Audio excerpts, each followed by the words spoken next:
Welcome. We're here today with Daily Collegian editorial opinion editor Nick O'Malley, who's held that position for a couple of years. Today we're going to talk to him about his experiences in that position. So Nick, as the ed op editor, you probably get a lot of flack sometimes for different things that other people write on your page. What's that like for you, and how do you deal with it? Well, as a newspaper and as an editor, we stand behind everything we put in this paper. That's the deal that we make with our columnists.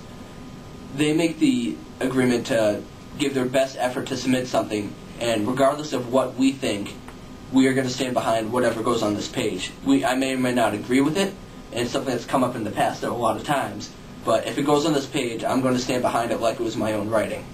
Now, without giving names or anything like that, there have probably been situations where something's ended up in a column you're editing that you're like, look, dude, we really can't print this, or I'm not gonna print this.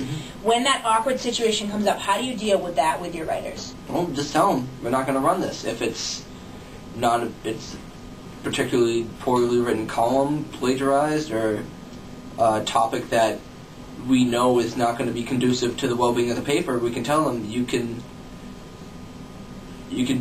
we're not going to punish you in any way, just we're not going to run this. You can rewrite it and try again, but we're not going to run it at this particular time.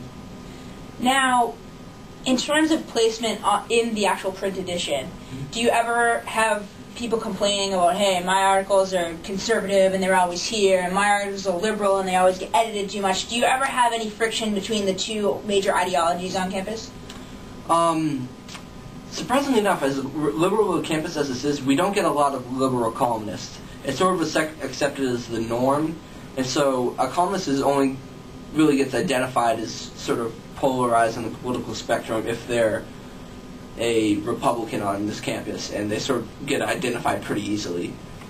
What is the volume of something like either positive mail or negative mail email you get as the ed op editor? Well, we always take things into consideration, particularly when it's something to do with the publication we're putting out. Now, one of the most important mail comments and letters together we ever got was last year when one of the columns was plagiarized from a New York Times article. We initially didn't notice this. We didn't catch this, which is our mistake as editors, and we have to work harder on that in the future. But we got multiple comments on the particular article on the website and letters to the editor saying, hey, this is from the New York Times, and we eventually caught on to that, checked the column, and saw that it was for the most part plagiarized, and we took it from there. And it's sort of that what we're trying to do is try to take a lot more from the readers, especially with integrating the internet into our product.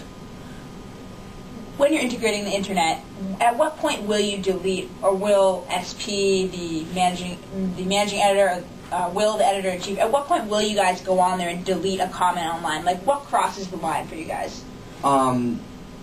We have a comments policy on the site now, and the way it's currently set up is that the comments are moderated before they're put on the site.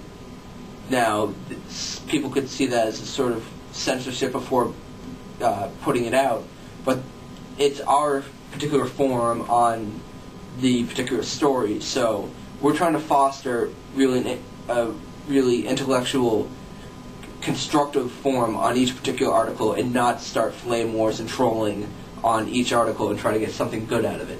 Nick, what's the most challenging part of being the ed op editor? Trying to get college students to produce free content with no physical sort of reward other than getting their writing out there.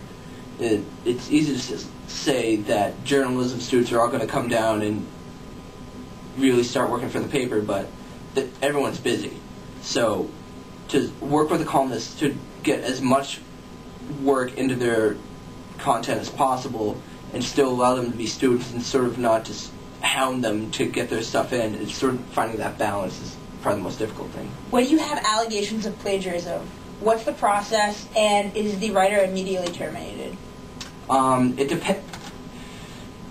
depends on the writer.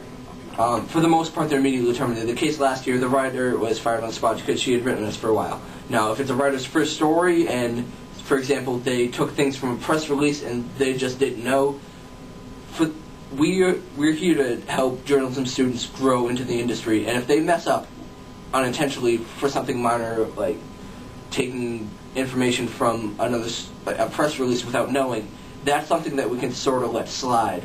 But when someone copies another person's original work and markets it as their own, say another person, if it's egregiously obvious, egregiously obvious is, that sort of situation where the writer's status as a writer for the Collegian is definitely in question. And what's been the best part for you about being that editor?